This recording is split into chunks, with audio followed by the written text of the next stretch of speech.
This show is sponsored by FNX Fitness, your one-stop shop for all your fitness needs. Now, listen, we normally talk about the things you can buy on the site and the value these things have, but today I need to talk about these deals. Guys, you don't understand. This company throws out deals and promo codes like they are giving out candy on Halloween. I'm not kidding. I just made a new purchase for some more of that pre-workout that I love, and I had a 50% off coupon to celebrate the new year. 50% off my entire order. I promise. If you follow the site and you subscribe, you will have promo codes flowing into your inbox all the time. It will help you with your workout goals, and it will help you with your bank account should you need it. And if you can't find any current promo codes right now, you can use ours. That's HOPOD15, HOPOD15 at checkout. That's FNXFit.com. That gives you 15% off your entire order.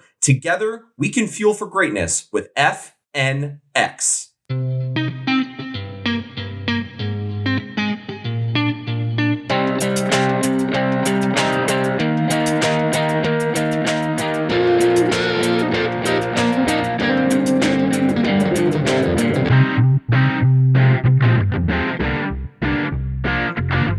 Hello, beautiful people. Welcome into The Hop, the craft beer podcast with Gabe and Steven. Welcome back. It's round 134. We are here to drink some beer.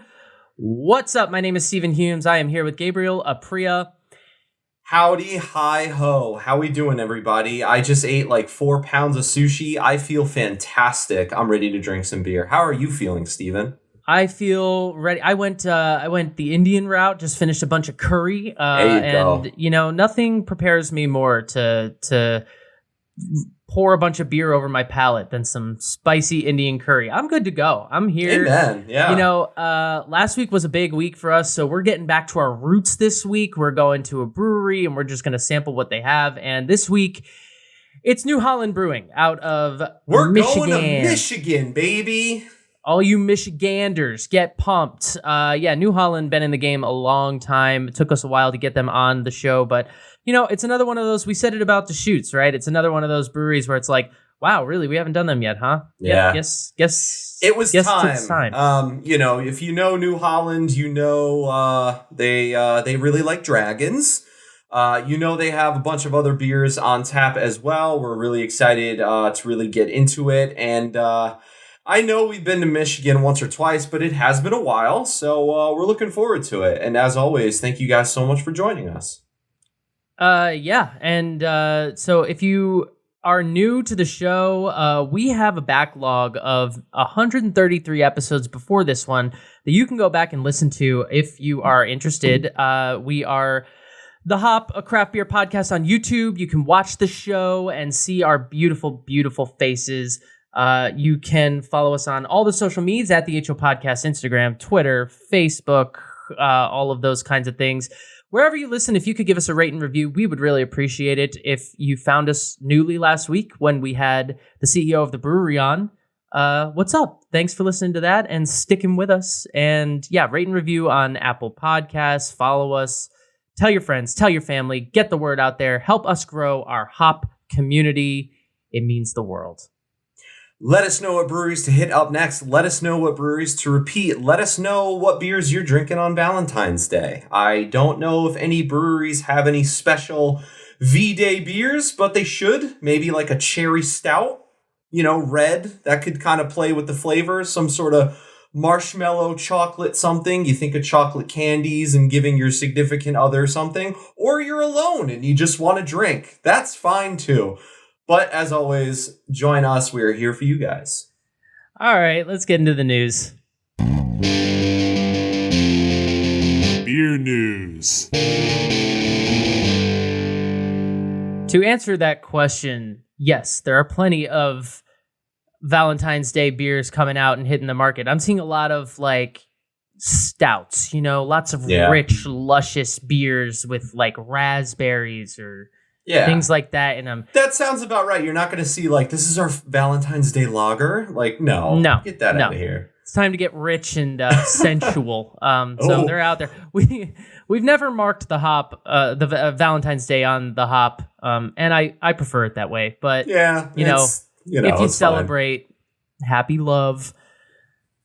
Let's see what is going on. Not a whole lot. Dry January's over. Congrats on everybody who made it. Yay! Let's go drinking again. To anyone who did a damp January, I see you too. I love that. I have heard it put forth on primarily Brew Brown, the idea of Imperial February, just really swinging it in the opposite direction. Just like we've been dry January, let's just go for the high ABV ones. Yeah, now. Jump up to those strong beers and wake up with the worst hangover of your life. That doesn't roll off the tongue, though. I mean, I guess dry January, it kind of sounds the same, but like, I don't know. I feel like I would want to do like fucked up February. Sure, that's actually a better name for it. It's an option. You should copyright that. Credit the hop. TM. It being February, it's also Black History Month. So shout out to all of the Black-owned breweries out there. We've had a lot of them on the show. Patronize them if you can. Seek them out. It requires, we talked a lot about it, but it's key that you incorporate this into your drinking lifestyle if you are a beer drinker. So we've had a lot on the show that you can go back and listen to our episodes. I can't list them all, but some highlights: 67 Degrees. We're big fans of White Lion, Chula Vista, Crowns and Hops out here, Crew Brew, Force City Brewing, Green Bench Brewing, Funky Town gave us the opportunity to play this great drop, Hackensack Brewing, Harlem Brewing. It goes on and on. So they're out there. There's just not as many of them out there as there should be and could be if we show our support. So I just wanted to give a shout out. And absolutely. And if you can't find the Black-owned breweries, you should at least be able to find Black is Beautiful. That is the collaborative beer that was sent to every brewery ever. They put their own spin on the recipe. Proceeds are going to Black Lives Matter movements, things of the sort. Buy the beer, support it. It's good beer, but it's beer for a cause. Let's help each other out here.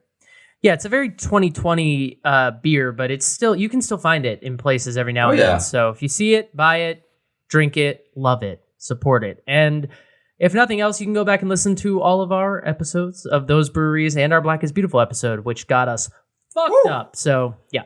That was season 1, and we didn't know what we were doing. We said, screw it, let's just do it. That was Thanksgiving 2020, and fun times. I don't remember much about it, if I'm being honest. I remember after beer 4, we were both like, shit. But whatever. Let's see. New Belgium had a great year last year. They had a record-setting year in 2022. They surpassed 1.2 million barrels sold.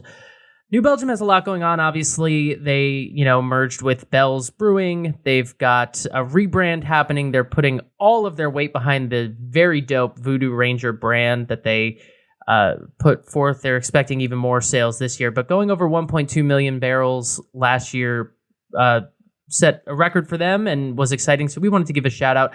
New Belgium was on our show way back when, early days of the hop. I think it was, actually they've been on it twice, round 22 and round 44. Oh yeah. So if you're interested, check them out. But New Belgium, good work. Keep up the great work. We are fans. They also have just, a kick-ass brewery, it seems, from the photos we found online. And it's like, I think their gate, it just looks like the gates to heaven. It's amazing. Moving forward, the NJABC, that is the New Jersey Alcoholic Beverage Control. They're doing something fun for New Jersey. They're allowing breweries to show the Super Bowl without requesting permission. Okay. New Jersey, you guys should stop trying. We're all thinking it. Let me just say it out loud. You have the weirdest rules. You have the weirdest regulations. Obviously, we don't want people drinking themselves to death, but I don't know. Let's cut back a little bit, shall we, Karen? But basically, New Jersey breweries had to request 10 days in advance if they wanted to show any sporting event, Super Bowl, playoffs, finals, what have you, regular Tuesday night game. And so the NJABC is allowing them to show the Super Bowl, which is great because if there's one thing that can bring us all together, it's the Super Bowl because it's for the fans the football fans that love to watch football, and it's for everyone else who doesn't like football, but there's a party and there will be wings there. So they're like, screw it, we'll go. Who's winning? Doesn't matter. It's for fans of Rihanna, Also, Riri. She's Riri. in this year. She's got a new album coming out, it seems. I'm excited. And, Steven and I, you guys know, Steven and I are actors. We're in the theater, so going to the Super Bowl with theater friends, it's like during the game, we're the only ones cheering. And then during halftime, that's when the lights go down. That's when everyone's like, shut up. Like the year Beyonce was in the halftime show. That was rough. Forget it. You said a word, you were getting kicked out. All of that to say, if you're in New Jersey and you want to watch the big game at a brewery, go for it. Go do it. Some of the breweries we mentioned have TVs. Not all of them, but go check those out and go watch the big game. And, do your thing, New Jersey. You're catching up. Do. It's one of those things that's like it shouldn't be in the news because it should never have not been allowed in the first place. But I guess the fact that they're allowed to show it now is like great. I mean, we shouldn't even have to talk about this, but 10 days in advance. Hi. It's ridiculous. In 10 days, there's a random baseball game on, and we want people to see it. Well, we're gonna put that into a discussion with the board. Why? What difference does it make? It's a baseball game. New Jersey, if you're listening, I'm sure you are. Your laws are stupid. That state has done everything possible to make it difficult for brewers, especially small brewers and independent brewers. It's just they make it so hard in that state. And we had Derek on the show last week, president of Reserve Bar and Get Stocked, and his brewery is in New Jersey, and we talked about it with him of just how difficult it is, the regulations, the things they can't sell soda, like just weird things that are just make it really, really hard. So New Jersey, get it together. New Jersey, you're weird. Finally, I would like to just read I'm just going to read the headline, okay? And then we'll just take it from there. Great. All right? I'm pumped. Well, yeah. Pabst Blue Ribbon is the official beer of the World Axe Throwing League. Why? Thoughts? Well, my first thought is, we shouldn't be mixing axe throwing and drinking, but apparently people do it all over, and I don't know if I'm sure people have gotten hurt, but I don't know that we've ever heard of anything above it. PBR is the official, not exciting, but we should go axe throwing. I didn't know there was a World Axe Throwing League. I don't know why there's a World Axe Throwing League. I didn't know that this is a competitive sport, and people is it like on ESPN? Can I watch this? I don't think it is right now, but I'm not going to lie. I want to say like a year and a half ago, they were on ESPN, they were showing cornhole. So I think anything is possible at this point. The World Axe Throwing League was founded in 2017 and is the largest governing body for axe throwing in the world. The largest, which implies that there are smaller ones, by the way. With over there's like a G League, there's like a farm team. It's great. More than 8,000 active league and tournament members in 2022. They also hold the exclusive, here we go, they also hold the exclusive rights to axe throwing on ESPN. So you can watch axe throwing commentated by Joe Buck himself. Steven. And you could drink a PBR while you do it. Steven, what I wouldn't pay to hear Joe Buck. He's going to throw it and it's out of here. Whatever. On target. Yeah. In his classic Joe Buck voice. Oh, what? The dream. See, the absolute dream. Gabe and I love stuff like this because weird sports that's why we love the Olympics so much, because there's sports that you're just like shocked are sports. And I knew about axe throwing in and of itself. Like, I know that you can go do it. I didn't know that there was a league, though. Oh man, it just makes it so much funnier. And you have to hold it over your head and boom. Is it a two-handed situation, or is it like? It sure is. Oh. Well, from all the videos I see, I think the way they teach you, it's like, okay, focus, eyes forward, don't do anything stupid, two hands. I'm just afraid of letting it go, having it bounce off the wood and come back at me.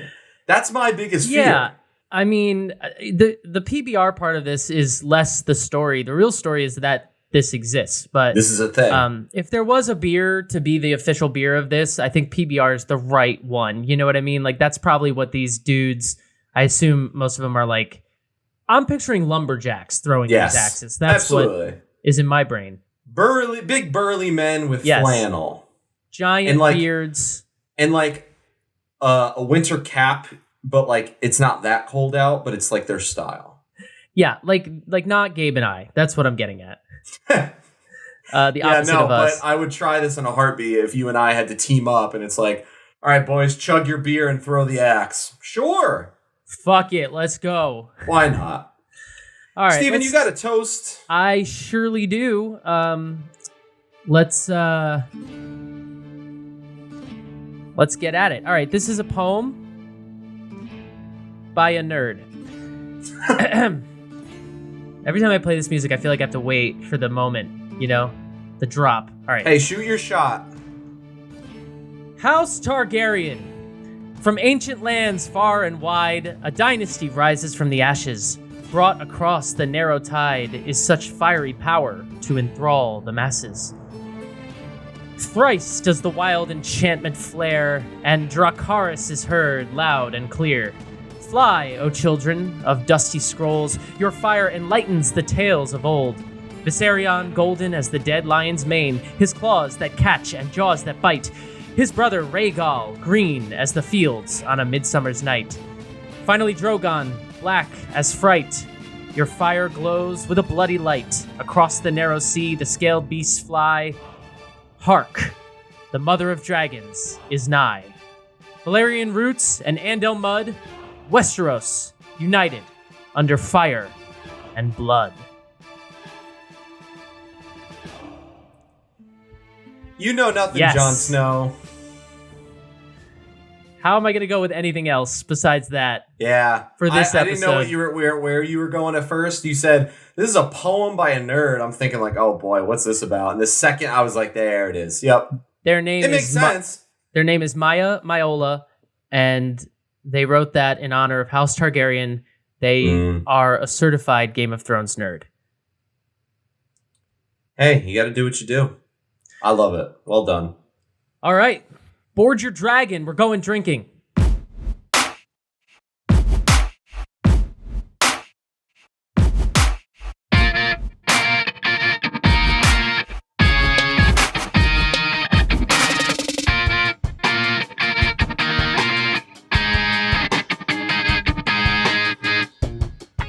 All right, so as you guys know, New Holland is classic for their Dragon's Milk, and I'm going to be honest, it was one of the few beers I was able to get my hands on. New York problems, am I right? We've got the classic. It is the Dragon's Milk. This is the Bourbon barrel-aged stout, and I know what you're thinking. All you guys do is drink strong beers. Guys, don't worry. This one is only 11%. It's really not that big of a deal.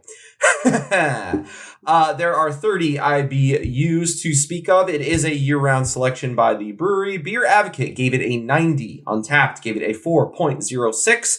And in the glass, we've got a classic stout, I would say between a 39 and a 40 for the SRM chart. I do have my Tyrion Game of Thrones glass. You kind of can't see him. I didn't really think about that until I poured the beer, and I was like, well, damn it. It's a stout. He's gone. So the more I drink, the more you'll be able to see him. But yeah, really excited for this one. Man, New Holland. Who knew it'd be so tough to get their beers? New Holland is so the thing is that they have the Dragon's Milk is kind of its own brand almost. Yeah. It has its own website. I mean, you can go to newhollandbrew.com or you can go to dragonsmilk.com, and there's all different variations of this. There's the one we're drinking now. There's let's see, we have the Dragon's Milk Reserve 2023. They have a Crimson Keep, which is a red ale version. They have a Triple Mash, which is a different. So they have a whole bunch of them, but the Dragon's Milk is the classic. You can get that everywhere. In terms of beers, New Holland, I think they're distributed in like 44 states. So they are pretty widely distributed, but the first one you're going to see if you walk into your local beer store and you're not in the Michigan sort of circuit is the Dragon's Milk. Yeah, the classic one. Bourbon barrel aged, put it in a barrel with Gabe and Steven. We'll drink anything. Oh, and we got to play him. Bang! Exclamation point! Thanks, Mike. Love you. But yeah, we're really excited for this one. Dragons Abound, Game of Thrones, and the such and whatnot. So we're really excited. Right off the bat, when I first poured it, a nice, thin, fun, like thin brown head of a little bit of foam. At the top, I've got about a ring around the glass still. I got the classic pint glass, and it's still there. A little bit of stickiness, not a lot, but just enough to coat the glass as it falls down. But we are really excited for this one, so let's start sniffing, huh? Yeah, I got a about a half an inch or so of this like velvety, rich brown foam. Didn't retain very long. It kind of fizzled away. But like you said, I have this like ring around the glass. And if you're on YouTube, you can take a look. I also have some decent stickiness along the side. So probably going to have some legs to it. From the brewery, throughout the ages, the term dragon's milk has been used to describe potent ales and elixirs worthy of celebration, a reward at the end of the journey. We are proud to be stewards of that ancient tradition today, handcrafting each batch of Dragon's Milk Bourbon Barrel Aged Stout in Holland, Michigan. The best liquid in our house is now yours. And the description of the beer itself was that roasted malt delivers notes of coffee and chocolate, which are married with sweet undertones of vanilla and oak from a 3-month stay in bourbon barrels. The result is a truly legendary blend of flavor. Chef's kiss. That sounds excellent in and of itself. Right off the nose, I'm getting coffee, I'm getting espresso, I am getting chocolate, but I'm going to call it fudge. It smells thick. It smells dense in a way, if you will. It smells like just a nice strong piece of fudge, maybe hot fudge on a Sunday, but it smells really, really good. That vanilla is hidden, but it is there to give it that sweetness. Or so I expect. That's just off of the nose, but it smells like a fun stout. We might be able to categorize this as a dessert beer. I don't think I've ever had this. I'm trying to think, like, have we ever drank this? But I don't think we have. I think the only Game of Thrones thing we had was that Game of Thrones beer that we waited, weeks to open when we were back when we were watching not House of Dragon, before like we Game had a of podcast. Thrones. Before we had a podcast. Yeah. Yes. But yeah. Yeah, this is it's remarkably similar, honestly, to the beer we drank on the show last week with the brewery. Less ABV, but the smell is very bourbon. The smell is very boozy. You get a lot of oak wood. You get, like you said, behind that, once you get past the booziness, you do get the chocolate, you get the fudge, you get espresso and a little bit of coffee. Definitely some vanilla. And then I always say this with these imperial stouts, some berry, subtle hint of like dark cherry or dark raspberry or something of the like. It's very, it's got a fruitiness to it, but the first and foremost thing for me is still that oak wood and the booziness. Yeah. And I don't know if you're getting a little bit of spice at all, but I think I am getting just like just the hint of like cinnamon maybe, or like maybe a little bit of allspice or something. I'm not really sure, but it's kind of hidden in the very, very subtle, but I'm getting that right off the bat. Yeah, I can see that. It's complex. I mean, the thing about these beers and the reason that they are delicacies and the reason that we love them is because, yes, you go up to 11%. Yes, you get booziness, but as we talked about last week a lot, you also get a rich complexity of flavor. The booziness brings so many notes, so many layers. It's just very exciting, and I can't wait to drink it. Well, it's not going to do much good sitting in the glass. Cheers. Here we go. Let's get this milk. Oh. Classic. Spoiler alert, it doesn't taste like milk. It tastes like a more chocolatier, a little more denser version of a really nice porter. Now, I know it's a stout, and I know that it's supposed to be a little thicker and creamier than that, but it kind of has some porter vibes to it. It's got the good carbonation. it's not really syrupy going down. It tastes boozy and it tastes a little thick, but it's not like, like any strong stout you've really had before. Like it does go down kind of smoothly. It does sit very well in the palate. The flavors really come through really strong. Chocolate is there, that fudge is there, that coffee, that espresso is there. The roasted malts are so fun. Normally, we're used to stouts and whatnot, and so normally the roasted malts they've got the burnt popcorn feel, and I don't know that it is burnt popcorn. It's like roasted marshmallow in a way, that perfect roasted quality. Like it's just dark enough, you know what I mean? Yeah, I think that it's interesting. It's not quite as like rich in the mouth as I thought it was going to be, which I think is what you're kind of talking about. I mean, the porter stout thing is an interesting way of putting it. The difference between a porter and a stout essentially is the malts, and the way it's handled. Porters use dark malt, whereas stouts roast the barley to get the darkness. They're both similar styles, but so the porter does tend to be a little bit creamier maybe, or lighter flavor wise, not quite as rich. Yeah, not quite as thick or sticky. This does have a slight thickness to it, but it's thick in like a good way. Like it goes down. For the love of God, don't chug this. But I mean, it goes down pretty simple-ish, Yeah, but I think there's a and maybe it's just because the last beer we had was that NWTM from the brewery, which was so flavorful and complex, that this one is just it's a more I don't know what the word is, just a slightly toned down version of that. But it's not as heavily alcohol bourbon-y as I was expecting. Again, maybe for that reason. It is definitely fruity. I get a lot of berry, I get cherry, I get some raspberry, I get a lot of those notes. Obviously the chocolate, the bourbon is there. It's not as like when you smell it, you're like, I'm about to take a shot of bourbon. And when you drink it, that's not really the case. In the mouth, it's full bodied, it's rich, it's pretty dry on the finish though. Like I'm thirsty right now. Yeah. Like it leaves you definitely, wanting more. It's an event beer for sure.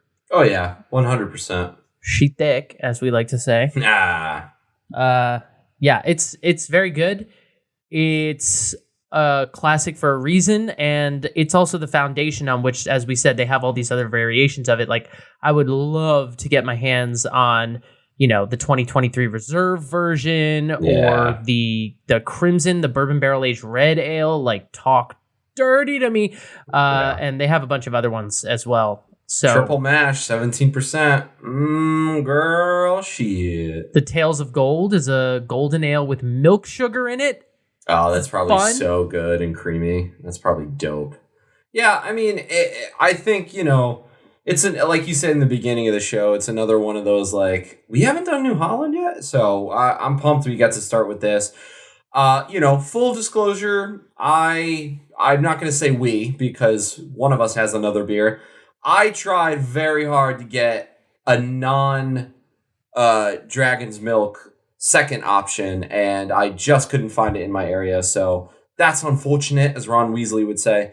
But we will talk about their other beers. They sound dope, and they have all different kinds for everyone. And I'm liking this so far. This is good. It's really good. It's the classic. It's this is their like version of, it's like how Rogue Brewing has the Dead Guy Ale. You know what I mean? Yeah. It's like it's their flagship, or it's a separate brand almost. It's its own thing.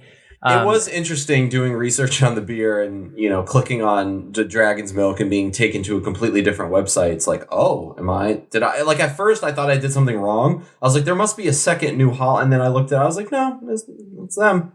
Nope. They just spun it off into a whole other thing. But at the Dragon's Milk website is great too. It gives you the whole process of how the beer is made, that's cool. milling and mashing and boiling, and it lays it all out for you. So if you're interested, dragonsmilk.com, take a look. But yeah, we'll get into what else they have. They do have other things besides the Dragon's Milk brand, but the brewery, they started in 1997. Brett Vanderkamp is the CEO and founder to this day. Him and a college buddy believed that the brewing industry needed a shakeup. New Holland Brewing, he's from Holland, Michigan, obviously, and therefore it was born. They have a brewery and distillery. They originally on 8th Street in Holland. That's where Gabe and I both are. If you're on YouTube, I'm inside the brew pub. Gabe is outside of it. I'm outside in the cold. What up? He's on the street. They also opened one in Grand Rapids, and they're opening a new one coming soon in the spring of this year, which is exciting. Yeah.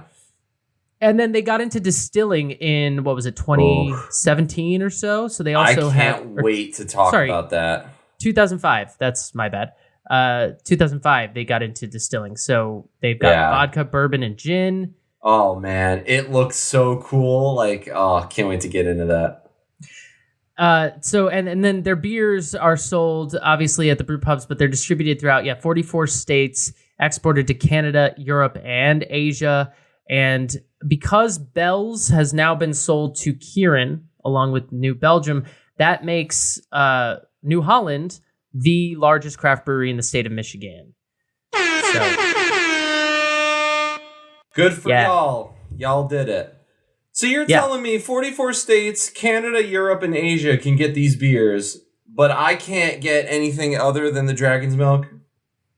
Well, to be fair, I don't know what beers they ship that far. Maybe it might just be Dragon's Milk all over the world. I have no idea.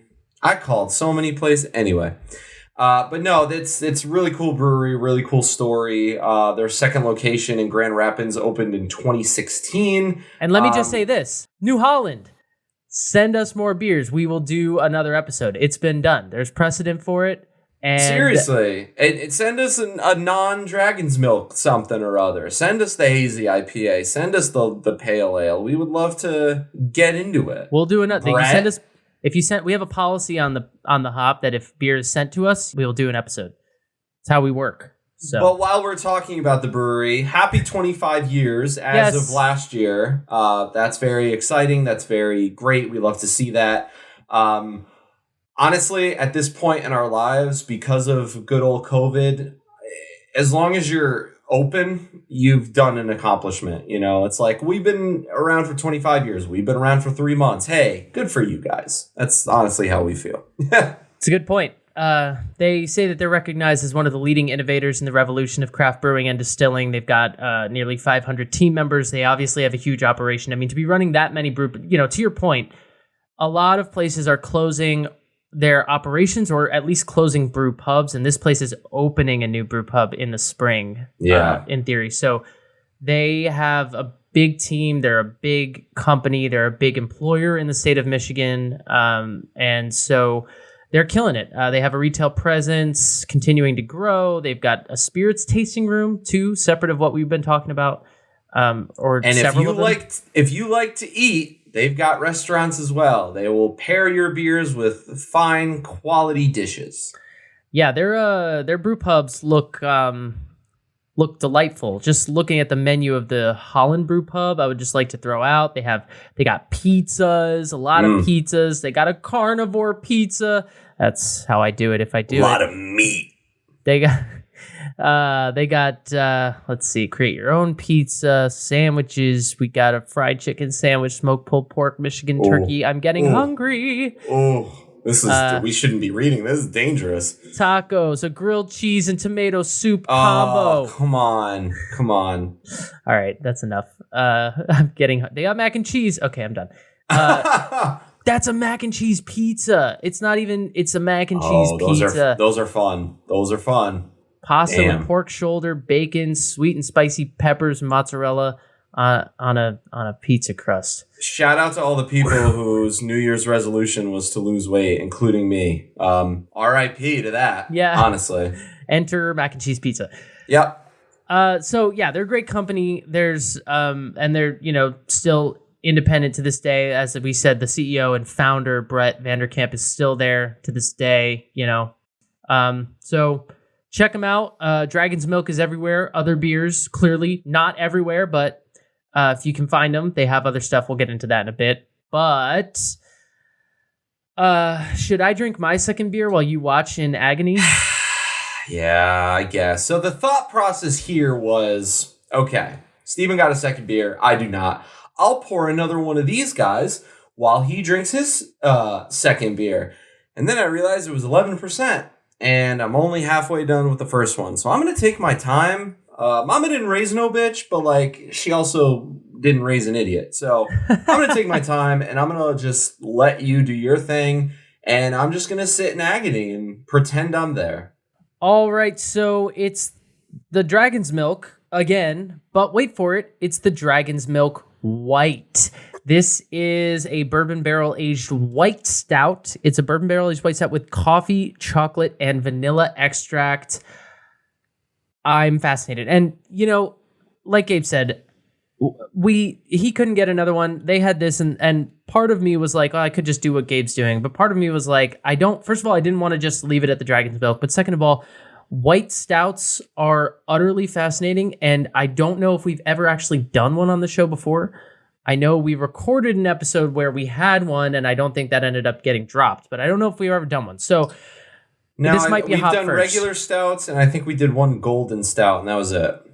So, I mean, that's basically what this is, but it's just it's a fascinating style, and I'm excited to get into it. So, Gabe, watch and be jealous. Gabe's got to go sit on the bench while Steven scores the winning whatever.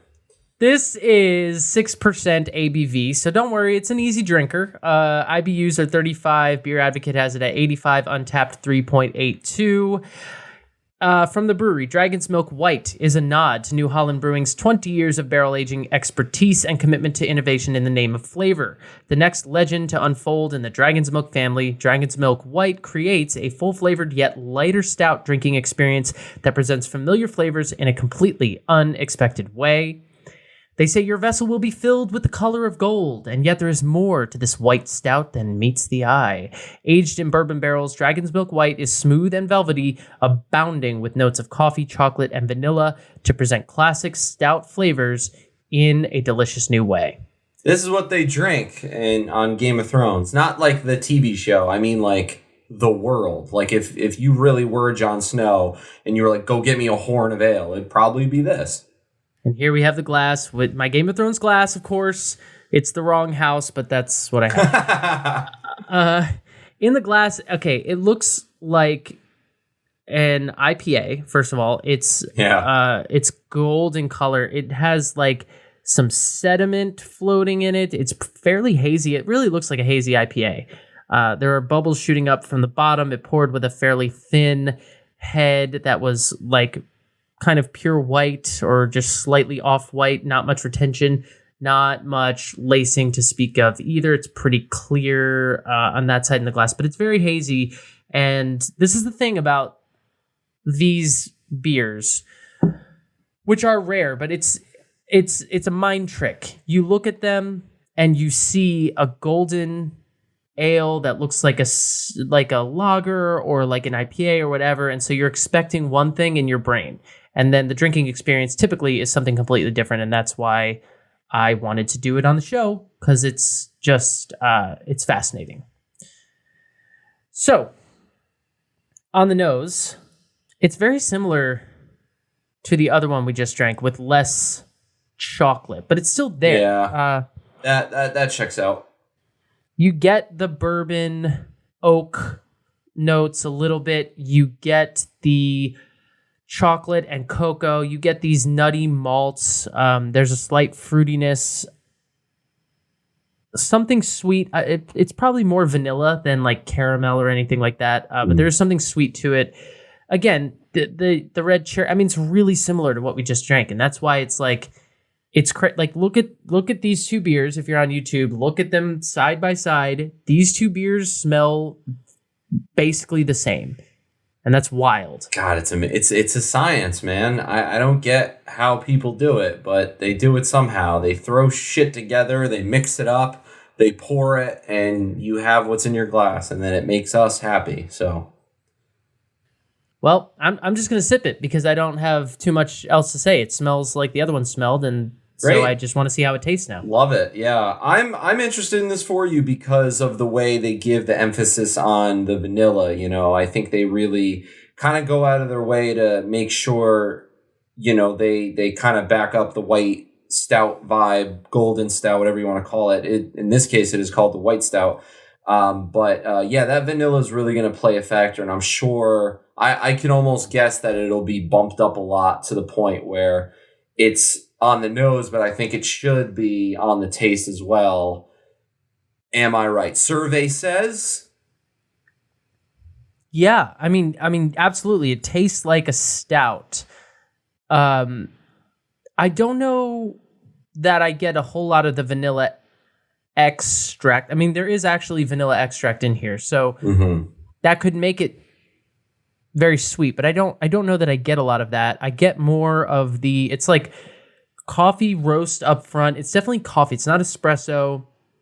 It's not fudge, really. It's definite coffee flavor up front. It kind of lingers there through the palate to the finish. There's some slight bourbon notes. They're definitely more subtle. It's obviously an easier drinker than the last one because it's 6% as opposed to 11%. The fruitiness is there, though. On the sort of sides of your palate, you get some sweetness. You get some red cherry. And the vanilla is there, but it's, vanilla is just such a subtle flavor, especially in beer. It's just, it's hard to pick it out sometimes. That's true. Mouthfeel wise, this one is medium bodied, fairly highly carbonated. It's thick for what it is. I mean, again, looking at it, it looks like an IPA, and it's pretty creamy in the mouth and pretty thick, chewy almost. We got another thick girl. She thick too. She thick. Everybody's thick today. Everybody thick out here. This beer would be great in a blind taste test. I just think like if you saw it and you'd be like, okay, I'm thinking maybe IPA, and then you take a sip and you're like, what the hell is this? Like, I think it would just like really shock people. Yeah, I mean, that's why this beer's... do you remember the golden stout that we had on the show? Because I don't remember. I remember as our minds kind of being blown. I don't know what brewery it was or what beer it was. Honestly, it could have been just that we drank it when we were just in a bar together, but I do remember drinking a golden stout with you. Yeah, the thing is that the only brewery I'm aware of that has one like this, and I'm sure there are others, but this is just the one that comes to mind, is Stony Creek Brewing, which is a brewery out of Connecticut that you and I have gone to. And that's what I was talking about. We did record a taproom special there for sure, which never made it to air, but we did. Maybe that's what it was then. That's probably what it was. Shout out to Stony Creek. Y'all got good food. Yeah, we love them. But I wanted to have this kind of beer style on the show for that reason, because when you look at a golden beer, you just have an expectation, and it's not coffee roasted quality. It's not chocolate. It's not any of that.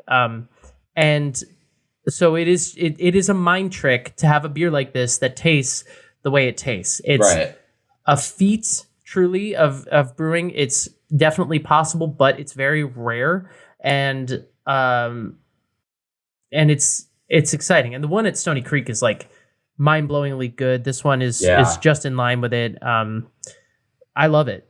So hats off, New Holland. Good job. So I have two questions. First one, this white stout, does it obviously it's got similar tastes as the first one. Does it warm you up? Does it make you kind of cozy like the first one did?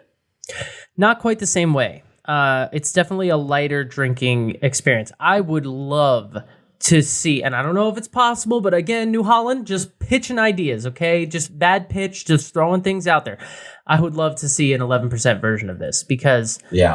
only because then it's a direct comparison. You got a light one, you got a dark one. You can just see like what the differences and similarities are between those two beers.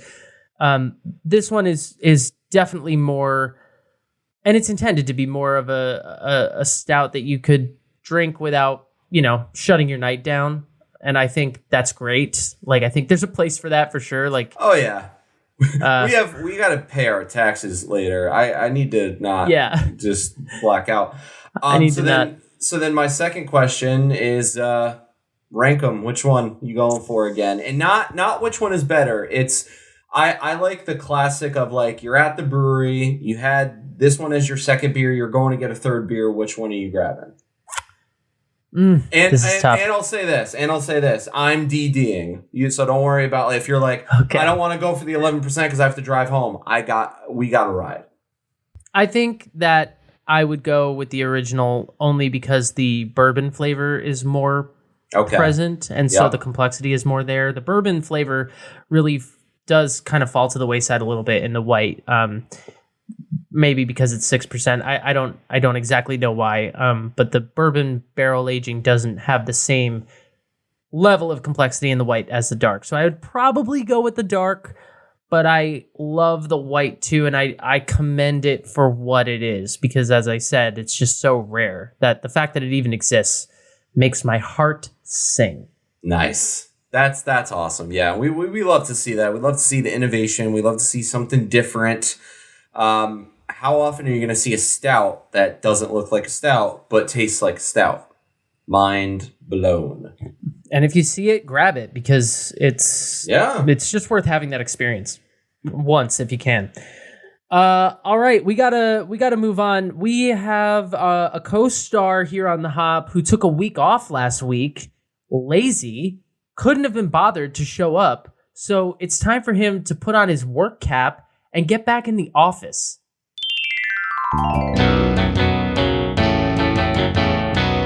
Can Art and Crafts.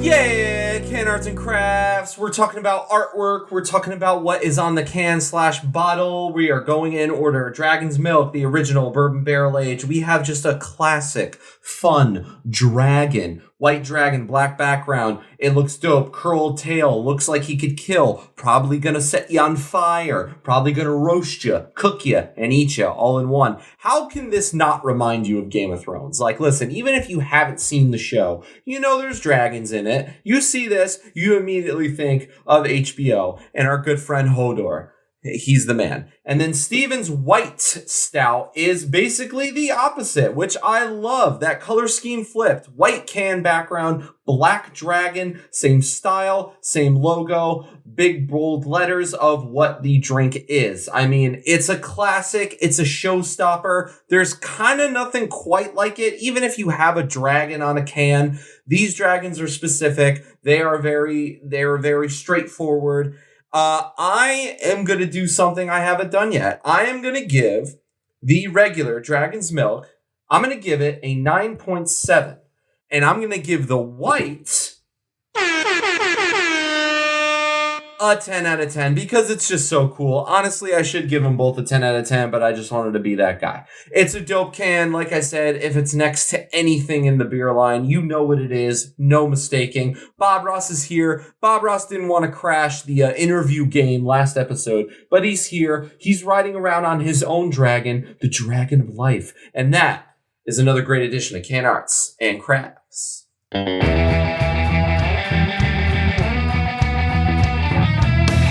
If dragons are not your thing, they do have other beers. They have they newly, like fairly recently, redesigned their logo, and they all have this kind of like, I guess, I don't know, is it a ship? It's like a little, it says new at the top and Holland at the bottom. It's got this little cross thing going on, and it's no, it looks like a windmill. Yeah, okay, yeah, maybe that's, see that, right? Okay, yeah, I guess if you take it all together, it's a windmill. So they have a white ale, they have a New England IPA, they have a hazy IPA with tangerine. These are their year rounders. They have one that they call a functional white ale. I assume because it's 3.7% ABV and low calorie. So you can do whatever you want with it. Yeah. You can handle your business, but it's also a beer. The Poet Oatmeal Stout Ichabod, a pumpkin ale, which, as you guessed it, is seasonal and out of stock. Kolsch Style Ale, Brown Ale, Variety Pack, Tart IPA. So this is their spin on a sour, which is not technically a sour, but kind of is, but tart IPA. It's their summer ale. Very exciting. Check it out if you can. In March 2022, they released a Bananas Foster Porter rum barrel-aged porter with bananas and Vietnamese cinnamon at 13.2% ABV. That's crazy. And if you are into sours, they have something called the Super Bear, which is a pub exclusive, at least from April 2022. I don't know if they'll do it again. And they have a bunch of them. They have they have a bunch that they've aged in fouders, and we don't know how to say it. We never will learn. It doesn't matter, but they have one of those, and they age beers in it, and they... so if you're into sours, they have something for you. If you're into IPAs, they have something for you. If you're into stouts or imperial stouts, they have a whole lineup of milk just for you. A lot of milk. And if you don't like beer and you want maybe some whiskey bourbon, look no further. As we mentioned, they are a distillery. So they have they flipped it. They got a bourbon barrel-aged stout. They've got a beer barrel bourbon bonanza. It is their go-to classic bourbon whiskey finished in their Dragon's Milk stout barrels. They take the beer out, they put the whiskey in. Sounds incredible. They've got their small batch, toasted barrel, the bourbon, sweet heat, baked apple pie. Now, this is very interesting. It is a beer barrel bourbon, baked apple pie. Our signature bourbon gets a flavorful twist with flavors of baked apples and cinnamon with pastry crust. Enjoy neat over ice or add to your favorite bourbon-based cocktail. I don't know why we don't each have 12 bottles of this. It sounds incredible. This would make the perfect cocktail. So if you see this anywhere around, definitely get your hands on it. Yeah, they have seltzers. Okay, fine. But they have seltzers. They have canned cocktails. They got non-alcoholic for you losers. No, we're kidding. For anybody that doesn't want to drink, they got non-alcoholic options. Hop water is what they're calling it. It's called Aquanaut, and it's non-alcoholic carbonated hop water. It's water, so I guess a seltzer, but not really. But it's got like hop flavors in it. They take the hops and they give you that flavors. This is for like the beer people. Like they want the taste of the hops. Like you'll find it in this. Yeah, Lagunitas has something like that too. Yeah. So it's becoming a trend. So they have, the point we're making is they have something for everybody. They're all over Michigan. If you're outside of Michigan, maybe a little hard to find some of these beers, but you can always find the milk. And New Holland Brewery, great. Biggest craft brewery in Michigan. Love them. Check them out if you get the chance. Guys, just delivered in New York. That's all I'm saying. Obviously, and you know what's funny? I didn't even get this Dragon's Milk in New York. I got this when I was stopping by in Philly. So, you know what? I'm upset, but I'm going to let it slide. And if you do ship New Holland, we can give Gabe's address is, let's give it out publicly. 555 555 None of Your Business Road. Penthouse. Yeah, right. I have an elevator. It's a whole yeah, for sure. All right, let's get out of here. Let's get out of here.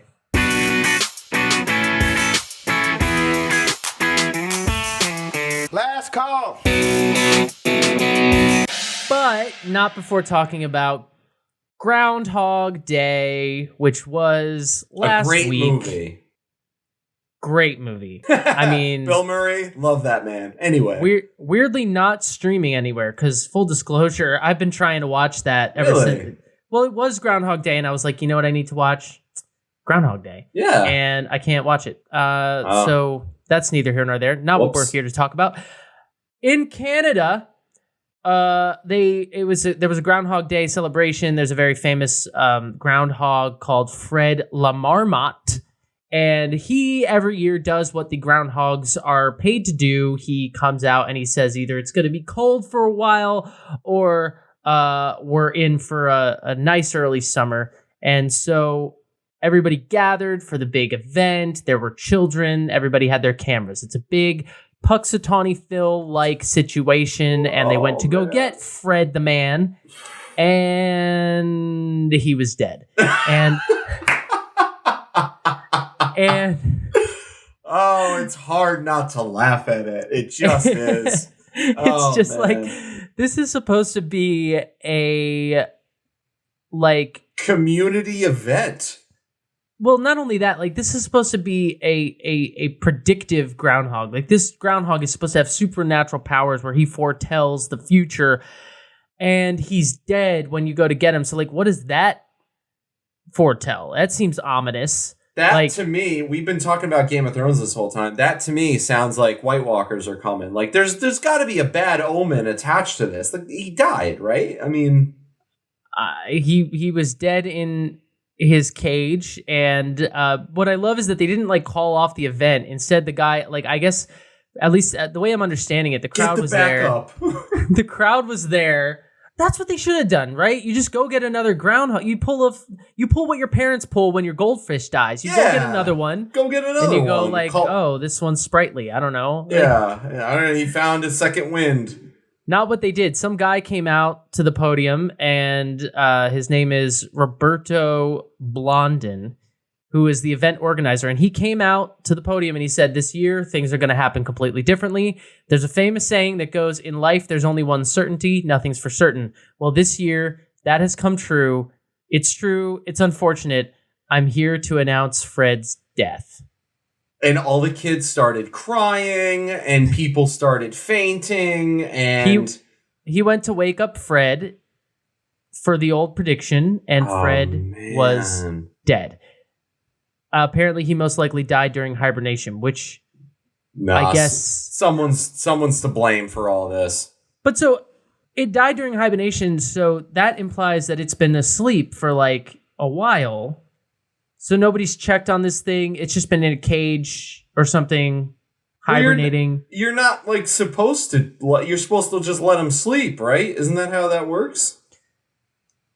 I don't know how that works with captive groundhogs. Unless this groundhog, they just go back to the same. Like it's not in captivity, but it's just like they just go get the same groundhog every year.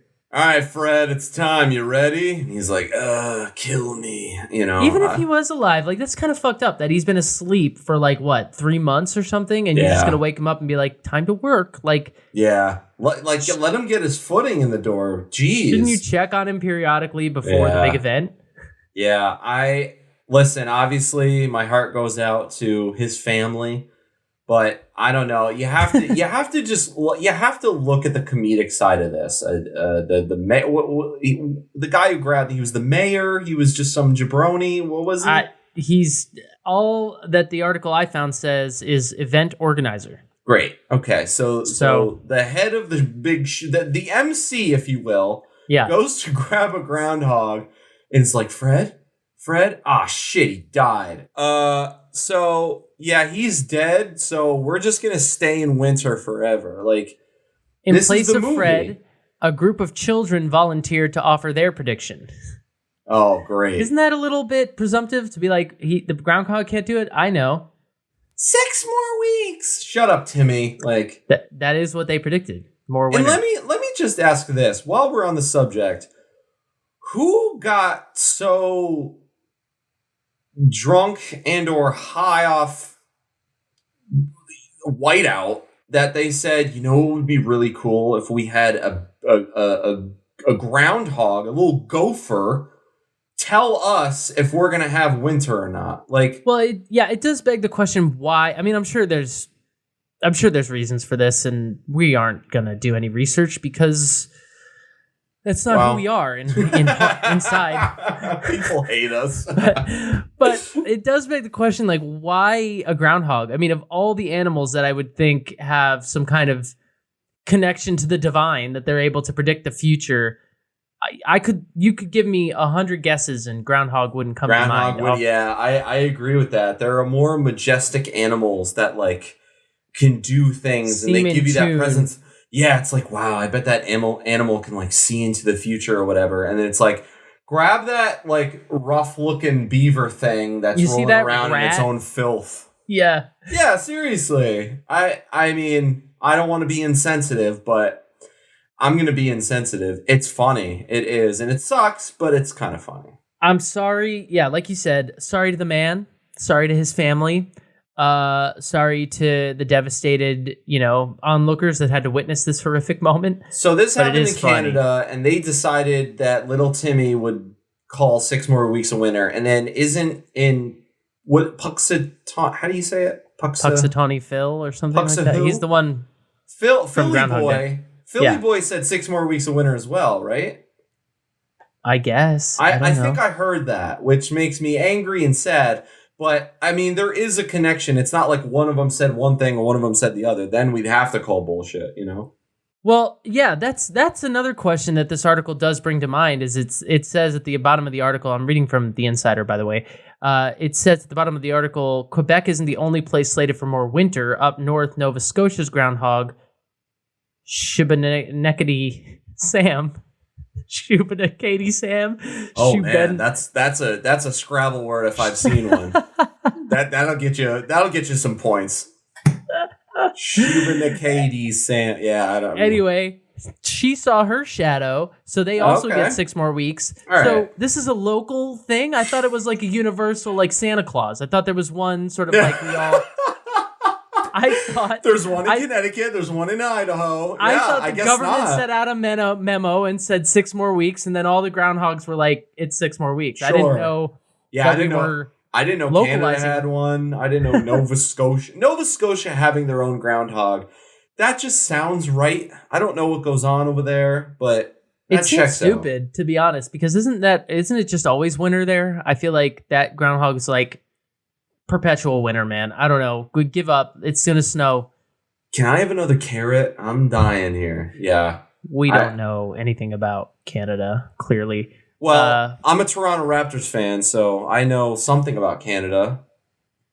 That their hockey team is the Raptors. That's fair. It's basketball, you idiot. Oh, you're How so dare right. You? That's embarrassing. Okay. I knew that. I did know that. It's just when you say said Canada. It with such confidence. Hockey! Well, they're known for hockey, so I'll let it slide. But yeah, go Raptors. And when you say Canada, yeah, I think of hockey, but it also, in hindsight, was insulting to you to even think of you having a favorite hockey team. So I own that, and I apologize. No, don't. Just go with me. Okay. No, just go. Sure, Steven's right. Do you want to proudly profess your love of hockey right now here on the show? I do. No, listen, real talk. I love hockey, and I don't know if you've ever been to a live hockey game. They're a lot more fun than they are. No, you got. I'm going to take you to MSG, and we're going to go watch two guys we're going to go watch 2 hockey players beat the shit out of each other while the referees skate around them going, come on, guys, hurry it up. I get that, but see, we're not making any fans with this conversation. But somebody asked me last night, would you rather watch a soccer match or a hockey game? Hockey. And I sat there thinking about it, and I was like, I guess hockey because it's a little bit more violent. But either one, I'd rather take a long walk off a short pier. You know what I mean? That's just that sounds awful. I hear you, but this is the last thing I'll say. Hockey is way better live, and we'll leave it at that.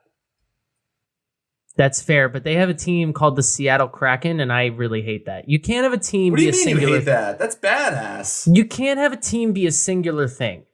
They have to be a bunch of things. Miami Heat. That's also not good. But you let that go because Heat is not a creature. It's like the a Seattle vapor. Krakens. That sounds weird.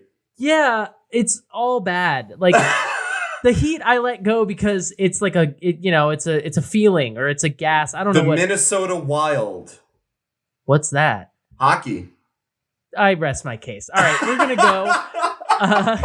Thank you all for joining us. New Holland Brewing, great. Check them out. Get your hands on whatever you can.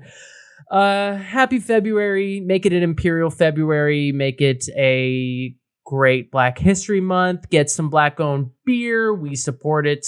We'll be back in 2 weeks. Happy Valentine's Day. If you have a Valentine, hold them tight. If you don't, go drinking about it. Hold yourself tight. You're a winner. Hold yourself tight. Get some candy and enjoy. We love you guys. We'll see you in 2 weeks. See you in 2 weeks. Cheers.